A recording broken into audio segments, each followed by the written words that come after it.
Cole, so just, I mean, dude, we were talking about this yesterday, and I think it's such a good topic. Your take on traditional sales and how sales is perceived right now, man. What's your thoughts on it, your opinions? Like, share it with me, dude. Yeah, I mean, it's this idea of it being transactional, that sales is a means to just getting something. So that if I understand a framework, if I know how to do an XYZ thing, then I can gain something from someone externally. And it's very framed as like a zero sum thing, or something where I need to learn a special tactic or intermediary to get the result that I'm actually looking for. When in reality, I think it's maybe something different than that, something where you can actually go on a process and like have more benefits than you think happen to you, and do it in a way that creates a win-win versus that win-loss. Yeah. Yeah. And I feel like oftentimes there's just like this misconception that prospects are not smart, or they don't understand what we're doing. But I feel like a modern buyer now, I mean, they have access to social media just like any of us, and they can see Jeremy Miner, they can see all these tactics and tricks just like we can. And I feel like it almost forces this growth that sales reps need to do, but I think too many sales reps are just average. And so they're staying behind. They aren't having predictable outcomes. They're kind of just dancing around and running through a script and asking questions just to ask questions, hoping that they're going to get a sale. And it's just not sustainable anymore. I think that's why now the sales industry has like a bad rep. And it has had a bad rep in the past about sleazy sales tactics and whatnot, but also the bad rep of like, you can't make money in it, you can't do this, because they're just following these simple, stupid frameworks and scripts that they think that if I just take from this Instagram video and say exactly what he said, I mean, one, you don't understand the tonality behind it. Your intent isn't the same. You don't care as much, right? And even how you feel about yourself is such a big factor. Like, there's so many levels of communication that we don't recognize.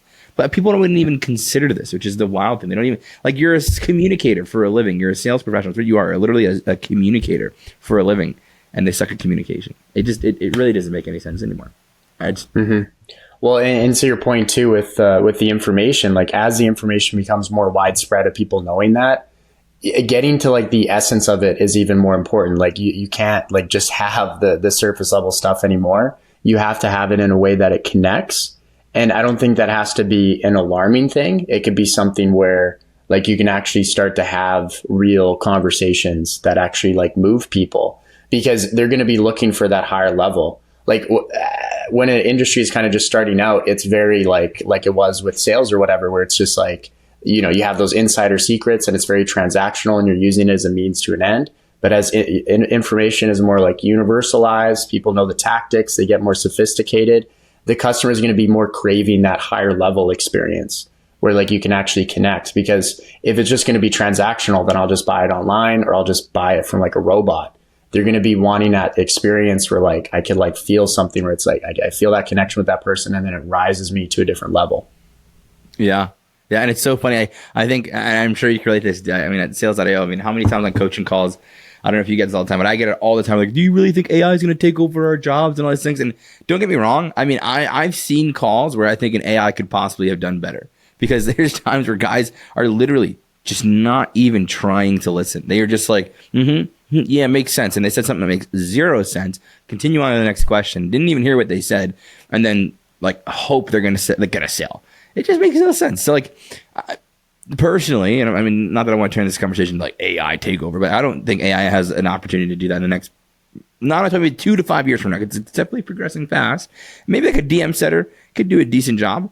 But regardless, it's like if you understand the 4 levels of communication, from there, like a human can only deliver that. Only. Because you understand, one thing that people just totally have this misconception about is that regardless, with AI, their intent is only going to be to sell you, regardless. And you would understand that. So people want to be sold, they just don't want to they don't want to know they're being sold to. And so at the end of the day, like the one thing that a human can do better than any fucking robot is that intent and that care behind what they're saying, what they're feeling. But I just think way too often the standard for sales reps are so low that like when we're talking about subpar and average, I mean, that's what the average is now, is subpar. They just don't even try. They don't even listen because they don't even know. Well, and what would you say intention is? Because I don't know, I think I know what it is. I feel like you have a good way of describing it, but people will, I think, confuse that word intention with like tonality or like even like internal mastery and stuff, which is great and just like being really good. But like, what is actual intention? Like the intention behind the word. What do you mean when you say that? Yeah.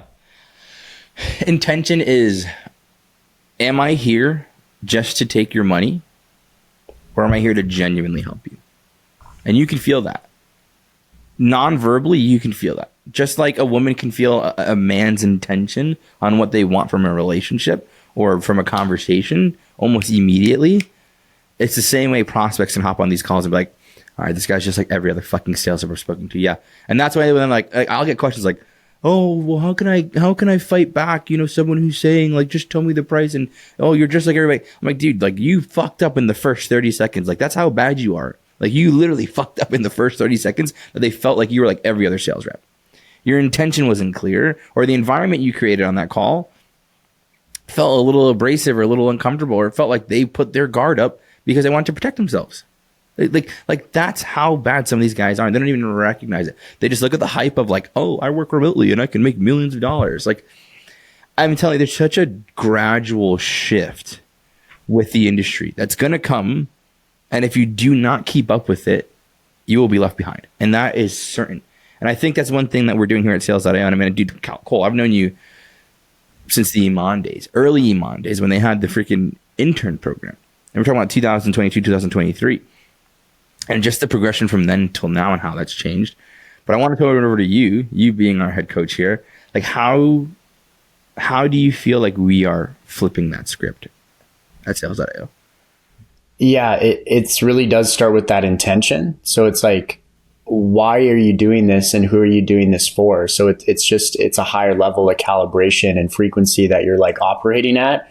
And knowing that your value that you not only get for like making more money, but just having a better life is going to come from those higher skill sets of like having a genuine conversation that allows that person to become a better version of themselves. Like that is the only conversation you can really have. Because again, the AI will have the basic sales scripts, the DM setters, like the robots, they will have the intention to sell and to have these artificial conversations. And everyone's incentivized to just buy courses around artificial conversations. But if you can be the person that leaves the world better, creates win-wins, and actually amplifies it, I think you'll find it to be a deeply rewarding process where you can actually go on that process of bettering yourself as you're having these conversations, but then actually like connect more people with things that will help them be better. Like that is the most like universally valuable thing about it, is that compounding effect. And when it's diminished the other way, which sometimes it goes to, I think that's where the traps fall. So like for Sales.io, it's about having multiple perspectives. It's about not only, having kind of one coach or something like that, but multiple perspectives around it, so that when you're leading with that intention, you can actually think for yourself. You can calibrate and be like, this is what I need to do in this moment, and start getting to that higher form of yourself. That's really what we're seeking to do. So using sales as a process, not as a means to an end and as a transaction, but as a means of reaching yourself and becoming the best version of yourself. Yeah. No, I love that, man. I love that. Just because I think, but I'll even take it back to the Iman days being on the team over there. There was a select few of us who shared the same perspective, right? So like, obviously Scott was there, you, myself, and there's a reason why we're all together here still now. I think we all had that same perspective. It's funny how it doesn't change. And I think we all understood like there was this break in like the processes and the approaches that we had. We were the select few that were just a little different. And I love how now it's like a vision where we constantly say that we're going to change the world of sales. And I put the quotation because it sounds a little cheesy, but it's true. It's true because I think there is this perspective that needs to shift from, I'm being sold to being served almost, where it's like they're serving me. And I trust me, I watched. You didn't even know this, dude. I watched one of your calls last night. I watched through like your objection handling process, and it's like it is absurd to see that like even through what you said, it didn't really matter what you said, but how the guy felt when you delivered it was so clear that you were actually trying to help this guy, right? He was giving you resistance to not serve himself. You didn't have to do a reframe. You didn't have to change his perspective. Yeah, he had some limiting beliefs, but it was just like, he is literally trying to pull himself away from the things that he actually needs, and you pulled him in. Not even because even like what you said was, some of it was kind of sloppy. I'll be honest. Like, you were just like it wasn't bad, but it was like, some of it was just like, you could have been more concise, but it was just like, you pulled him in so well that he was like, "Oh, dude, you're saying I should do this?" And he's like, "Yeah," and you transferred the belief instantly. It was like, literally, he said no to you 4 or 5 times, and you still made him see the other side because you care that much more. And it's ridiculous. It's ridiculous that like, guys are on opportunities and they don't even believe in it, possibly don't even know. And it's okay to not know about what you're selling. That's cool. You can learn that. But having zero conviction in trying to sell, I promise you, the person who has no sales experience but had success and is convicted in that person will win 10 times out of 10 in comparison to the sales rep who just has the framework and the script and understands sales. I'll say that like not hypothetically. I'll say that like with a little grain of salt, because truthfully, it's very rare that we see a sales rep who comes in and actually understands sales. Even if they say like they've been in sales for 3-4 years, they've just been taught the total incomplete wrong way. So I love it, dude. I love it. I love that perspective shift. Do you mind, because I mean, I used your videos, and I know everybody saw that video, but do you mind in your words, Cole, explaining like what selling authentically, what sales should really look like going forward? Yeah. So leading with that intention, like we were saying earlier, of I'm trying to help this person become a different version of themselves. That all sales, no matter what level, because we've been talking about transactional sales, but then also the sales that we're trying to do, all sales makes change happen. All marketing makes change happen. If a change hasn't occurred in the person, then a sale hasn't happened. And I learned that from Seth Godin. I can't take credit for that one. But he would teach that in his marketing seminar. And I think it's even more true for sales in a lot of way.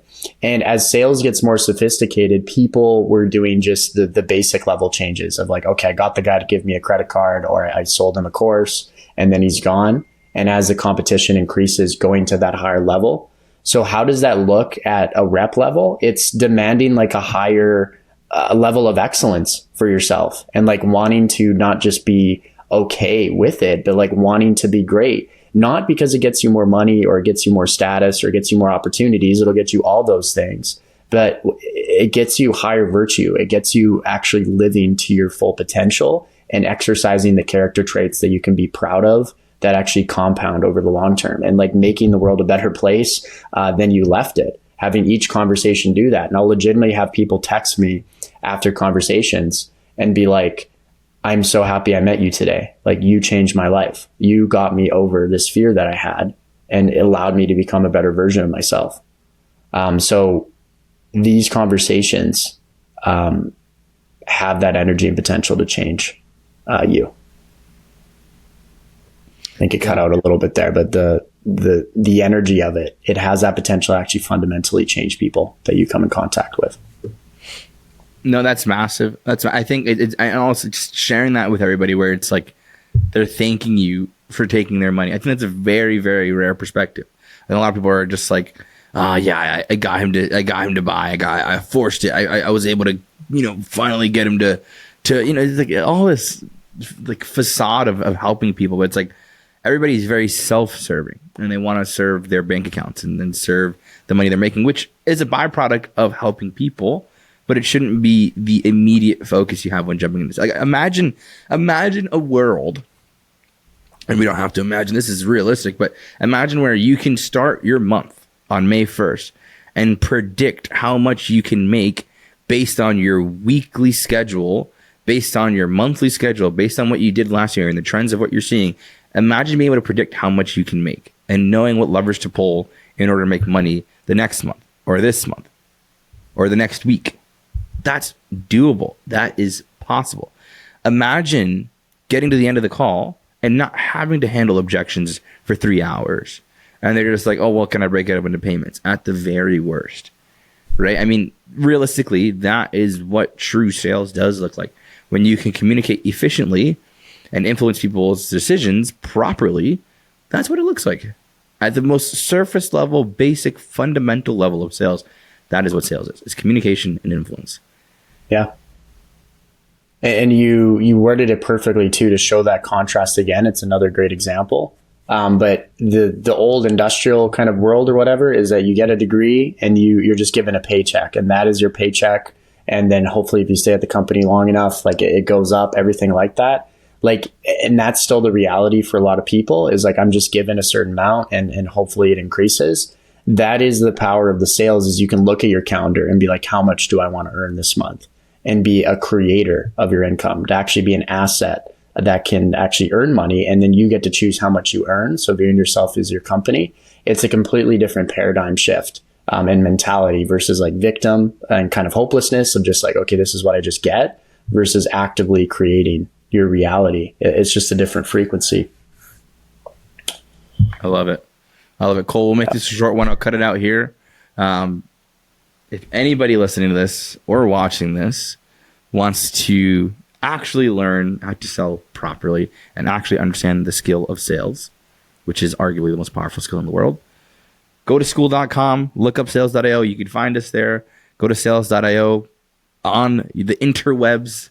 Go to YouTube, look up sales.io. Wherever you're watching this, listen to the podcast. It doesn't really matter. Find us somewhere you can find us.